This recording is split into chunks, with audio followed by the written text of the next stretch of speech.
తల మీద చెయ్యి వేసి బొట్టు పెట్టినా, తాళి బొట్టు మెడను కట్టి బొట్టు పెట్టినా, తల మీద చెయ్యి వేసి బొట్టు పెట్టినా, తాళి బొట్టు మెడను కట్టి బొట్టు పెట్టినా, సన్ని కళ్ళు తొక్కినా సప్త పదులు మెట్టినా, సన్ని కళ్ళు తొక్కినా సప్త పదులు మెట్టినా, మనసు మనసు కలపడమే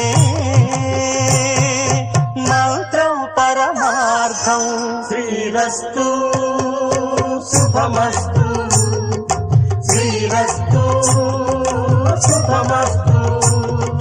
శ్రీకారం చుట్టుకుంది పెళ్లి పుస్తకం, ఇక ఆకారం దాచుతుంది కొత్త జీవితం.